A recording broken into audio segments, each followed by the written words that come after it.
we're so used to, as a westernized culture, used to, okay, going to bed, we've got nice warm, central heating, electric blankets, and, there is none of that there.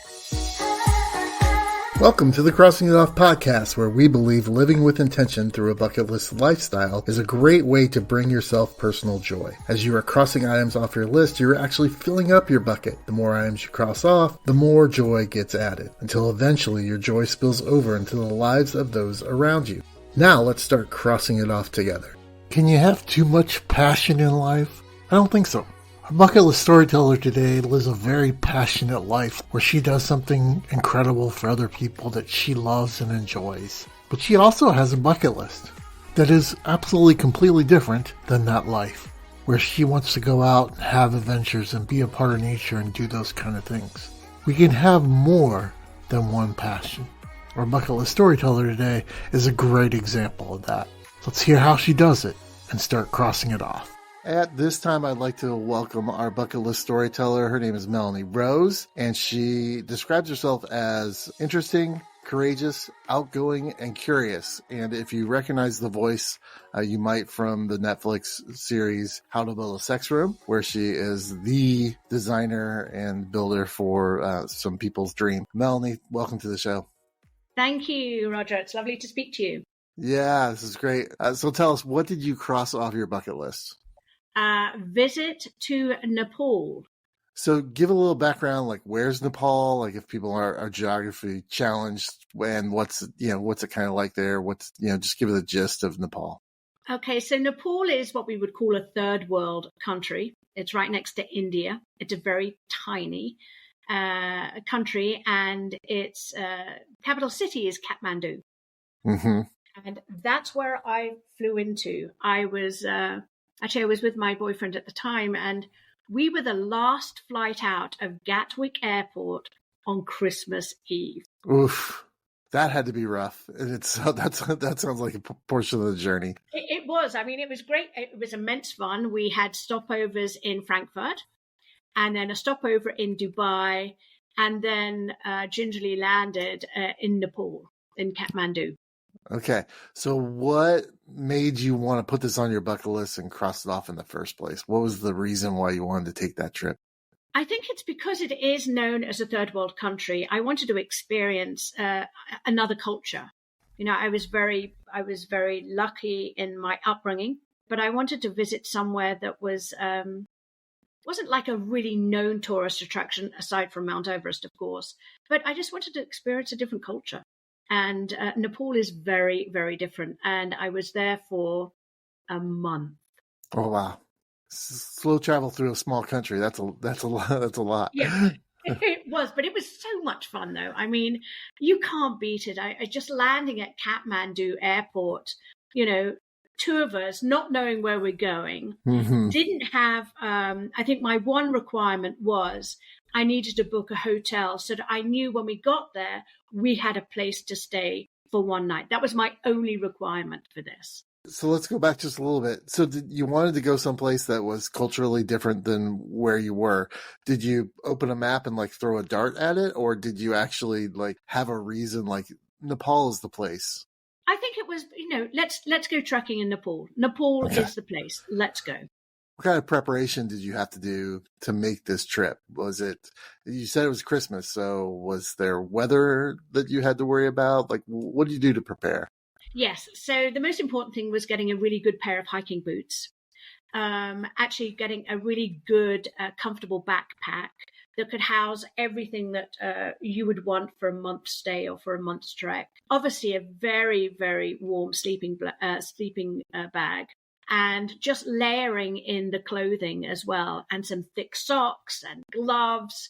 And the most important thing really was toilet paper. There you go. So this wasn't certainly there are probably hotels and hostels in Nepal where you could stay, but you actually camped out and trekked on long hauls, or did you go out and just hike? Did you just go do day hikes and then come back into the hotel? Or it sounds like it was a little bit more extensive than that. Yes, it was a little more extensive. We stayed at this one hotel, and then we sort of like wandered to the very famous Kathmandu Hotel, which is very well renowned. And you sort of like walk in, and it's like, okay, we need a room for the night, please, thank you. And it's quite surreal. So we would stay there for maybe a couple of days or a couple of nights, and then sort of like walk around Nepal, getting in the sights and the sounds, and sort of like trying to become part of, the locals, or taking in the real cultural side of it. I think what was really interesting to me when I was at Kathmandu Guest House was back then, they had pictures and letters from people who had tried to smuggle drugs out of the country and had been put in prison. So they were like, okay, has anybody got any reading books you could send us to the prison? That would be great. And so that was a little shocking. Taking drugs out of the country, not bringing them in. Taking them out. Kathmandu is I tell you, you do every 5 steps. It's change money, hashish. That's all it is, and it is full of crops of cannabis and stuff like that. So what was like a typical day when you were in Kathmandu? What was that like for you all? It was interesting trying to navigate your way around these streets where it's filthy, dirty, and water buffalo are eating our sacred cows and are eating all the stuff out of rivers and that people have polluted, and just taking in the markets and those sort of like touristy places and the beautiful temples, and really sort of like taking in the moment, being present in the moment while we're wandering around. So it is obviously a walking city, and it was great. And to view these temples and the monkey temple and all sorts of things, it was fun. The one thing we did, we were very conscious of, is not drinking any of the water. That's a no-no out there. I actually came back with amoebic dysentery, probably from some food that I had eaten or something.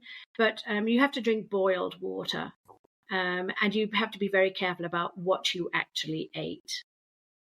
And how did you prepare for that? Was it just like in the moment, like talking to other tourists, or?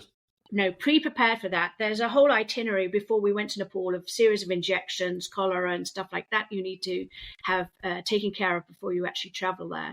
We did have some cholera tablets and things, but we were warned that, if we were in a local bus traveling to somewhere, it could be stopped at any time, and then they would just inject everybody with the same needle with sort of like, something to stop it from spreading. I know, it was... Oh my God, it was very weird, very weird. Yeah, the same needle. That sounds, I'm not sure. You're like convincing me not to go at this point. No, it's fabulous. It's absolutely wonderful. I mean, you get on a bus with goats and chickens and the locals. It's fabulous. And so the hiking and the trekking, did you plan that out ahead of time? Like which routes you were going to take and that kind of stuff? Or was it just you got there and get advice from folks? No, I think it was get advice from folks. One of the things you do really need to do is when you're a tourist and you travel in there, you do need to stop off at a tourist place and actually write out your name and your address and of where you're planning to go. So if for any reason you got lost or you died or anything like that, they would say, okay, on this date, they left this, they were going to this place here. We didn't really do any trekking because I'm not necessarily a trekking kind, as it were. But we did go down to Pokhara, which is this most beautiful, beautiful village. And it's where they filmed The Golden Child. Do you remember that movie with Eddie Murphy? Oh, yeah. And the Himalayas in the background and this serene lake. It was absolutely picturesque. It was divine.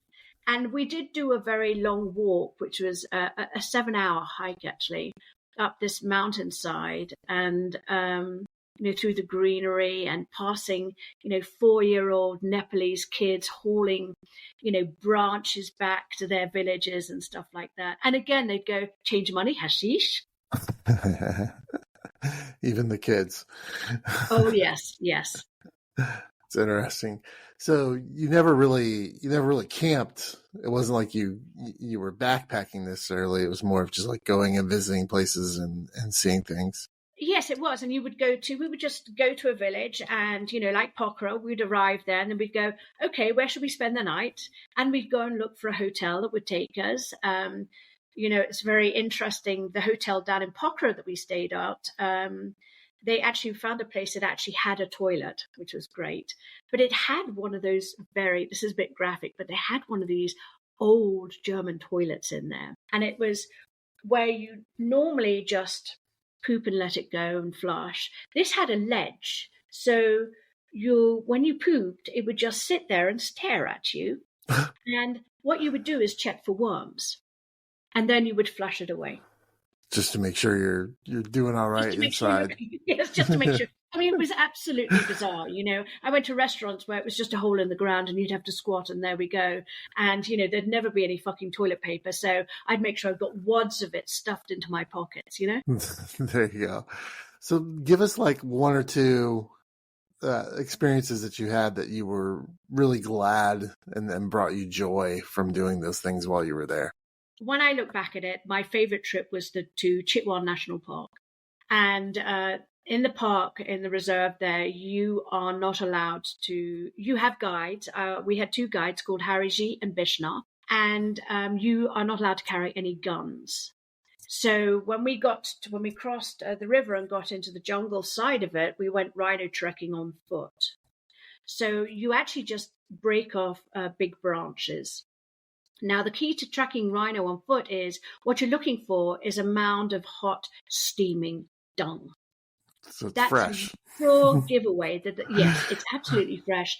There's a rhino around. So then you move very, very gently and very cautiously. One of the tips we were given, which is not a tip, it's actually a survival skill, is if for any chance you get chased by a rhino, do not run in a straight line. You run as a zigzag. Uh-huh. Because rhino are so huge, they look like they're wearing armor plate. Their body can't turn as quickly. So you have more chance of running away doing zigzag than you do than going in a straight line. That's insane. I so know. Did you find any? I mean, did you see? Well, of course, we were going through the bushes and found a nice steaming pile of dung. And one of our guides, Hariji, I think it was Hariji, actually just went, shh, shh, shh. And so it was like, stop, do not move. And we just peeked our head through some branches and there was a mother and calf. Oh. And then Bishna, I wish he hadn't have done this, but it was very exciting, started making rhino noises with his hands. And then suddenly they turned around, they went, up tree, up tree, up tree, up tree. So the guys went first and I was the last one up there. They helped me up. And then right underneath us, the mother and the calf were below us. They couldn't see us, but they could smell us. And there was this like deep snorting sounds. And my boyfriend at times go, take a photograph. I was like, you're fucking kidding me? I'm trying to hang on to the tree. Yeah. Which hand do I use? Yes, which one do you want me to do? Hey, bucket listeners, it's Roger, host of the show. I just want to say thanks for all those that have been sticking with the show during my time of healing. If you didn't know, I suffered a stroke in July of 2023 and have been on the mend ever since. I appreciate everybody that stuck with me as we've gone from 2 episodes to 1 episode a week and dropping an older episode to fill in that gap. So many of you have asked how I'm doing and how you can help. My sister has created a GoFundMe account for me as I'm unable to do my regular job that usually pays for my ability to do podcasting. So if you'd like to learn more about how I'm doing and ways that you could possibly help, please go to the show notes and find the GoFundMe page listed there under resources for Roger. Thank you so much for sticking with the show, and let's get back to another great bucket list story. But we were up there for a good 20 minutes until the mother and the calf moved away. Well, that's not too bad. I mean, I was thinking you might have been up there for hours. So if you're just up there for 20 minutes or so, that's not too bad. So. That was good. But we spent the rest of the, being very, very vigilant. And it's scary, going through an area where you're not, the rangers or guides were not allowed to carry, guns. It was all sticks, and you've got monkeys, running around and all sorts of things. But I would not have missed that opportunity, and I'm so pleased we did that. When family and friends were told that, by you that you're going to go do this, what was their response to you taking this trip? Oh, for God's sakes, why are you doing that? And you're going, I'm sorry, you're leaving on Christmas Eve? Are you nuts? Do you have a return date planned? Which the answer was no. We just happened to come back after a month. And yeah, absolute nuts. Are you kidding me? It's going to be freezing. Do you know where you're going to stay? You've got to plan this out. And we didn't. We just went and just did what we wanted to do. Was there anything about your experience that was negative? You talked about you're going to a third world country. You're trying to expand your bubble and be in a place that's culturally different. Was there anything about that part of the experience that shocked you, or was like, ooh, I wish somebody would have told me about that, besides the things you've already shared? I don't think so, because I don't shock easily, From my show, How to Build a Sex Room, nothing shocks me really. I think what was more upsetting was the amount of poverty. Mm. We had befriended a young lad called Sati, who would we would go out on his rickshaw, and he would just sleep under his rickshaw at night, and we would give him sweaters and jumpers and to keep warm, and extra socks and stuff like that. It was quite sad to see. We're so used to, as a westernized culture, going to bed, we've got nice warm, central heating, electric blankets, and, there is none of that there. Yeah. I mean, we have unhoused people here in Seattle where I live, but you're still traveling at like 65 miles on the highway, but, passing them, and it's not as impactful as seeing the same person every day outside your door or interacting with that person. That's a big difference. That I think was the most a shocking moment for me, was to see the poverty and just, how much they earn. They don't earn a lot of money at all.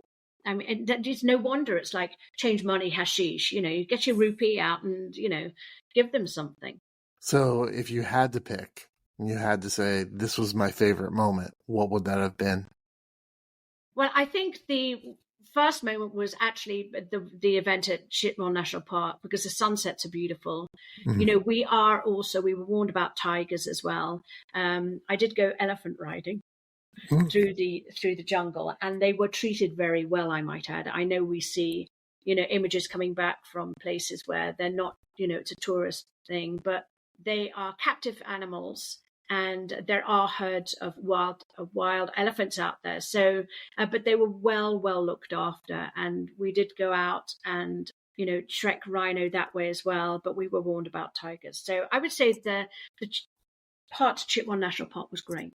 I didn't enjoy the part where we went somewhere else and I nearly died, but that's okay. All right, go there. What was that? So we decided it would be very exciting if we went on a whitewater rafting trip. Oh. Okay, so when you go in there, it's, there are other people. You sign your life away, basically. You can't, sure. If anything happens to you, you're on your own, basically. And we had 2 days of learning to whitewater raft, not in ideal conditions. It was fine, but they hadn't realized that there had been so much rainfall that we were now rafting in rapids at a level 5. Mm-hmm. And, we did have some very strong guys on to even out the team. We had our rafters, and we had 2 rafts, and it is hell on high water. That's all I can say. When you paddle, you have to paddle. And there was one point where we got stuck as we dropped off the fall of the waterfall, and we got stuck under the water. So we've got pounding water against your back, and my boyfriend at the time was trying to hold me afloat and above so I could take in water, while we had 2 kayakers, thankfully, with us, who had to throw a rope to shore, and then we had to get in the water and hand it to the shore. If you've ever experienced the speed of water and you're trying to move against it, it was frightening. Did you get back in the boat and finish the trip? No, Or? it was too Okay. unsafe. They realized it was too unsafe. Good. We did this on New Year's Eve, by the way. And when we got back to the hotel, the tour guides actually cancelled all of their other rafting trips because they realized the amount of danger that we had been in. That's incredible. I am personally very glad that you survived that experience, for sure. Oh, darling, so am I. Yeah.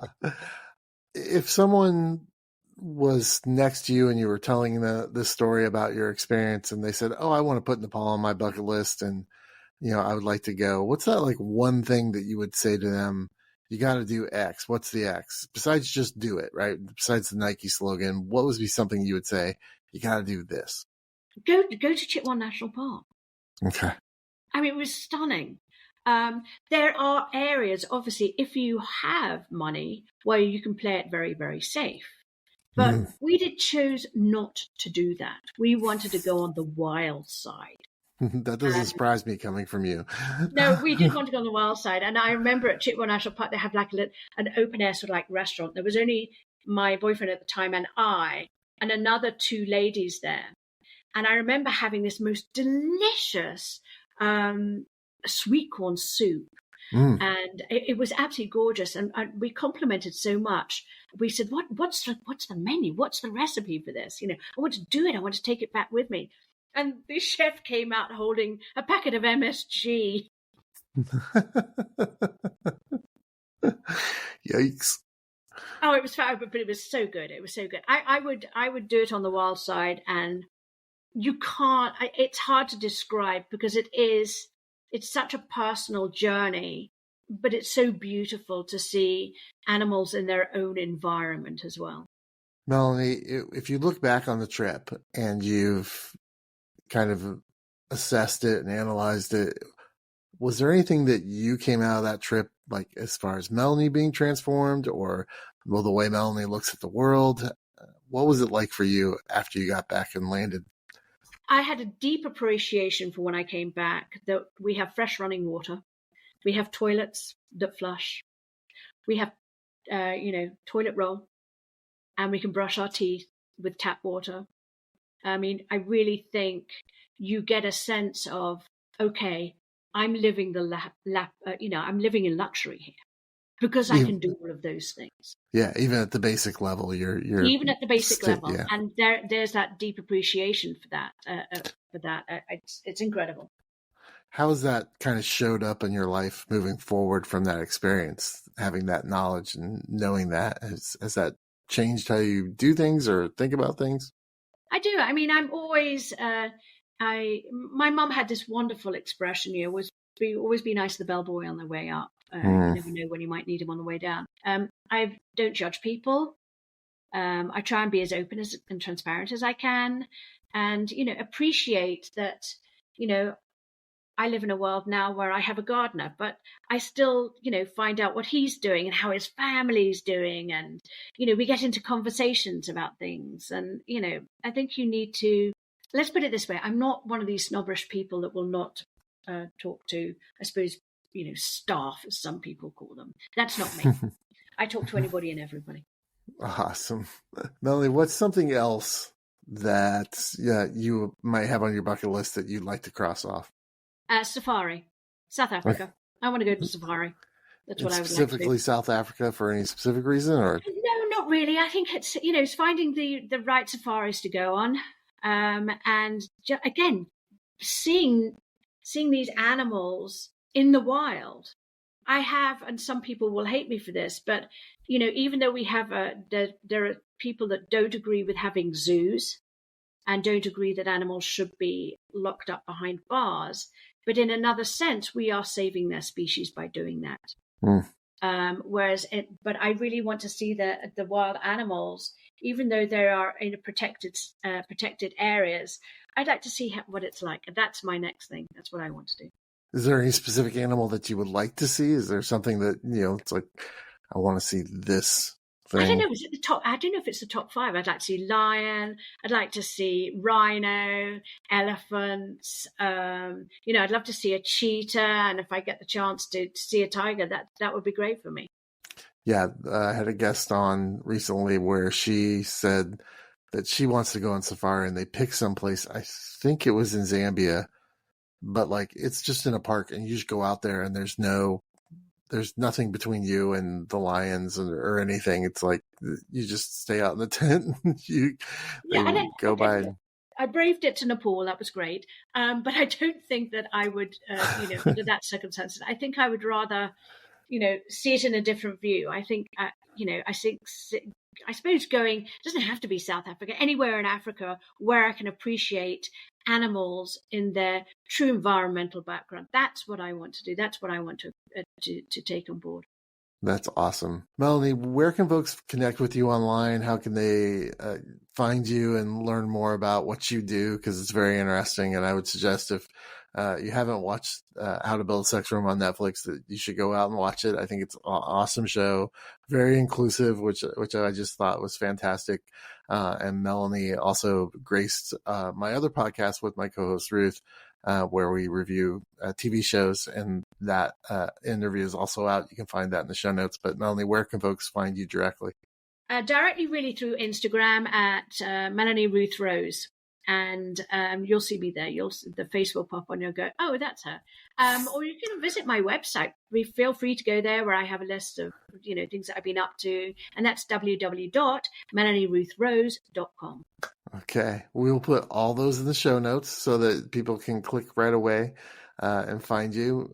Melanie, thank you so much for being here. It's always a pleasure to talk to you and get to interact with you. And I love your stories. And whenever you get to cross that safari off, let me know, and we'll have you back on, because I'm sure it'll be just as fun to listen to that as this was. Oh my God, yes, absolutely. Thank you so much indeed, Roger, for allowing me to tell my story. Thank you.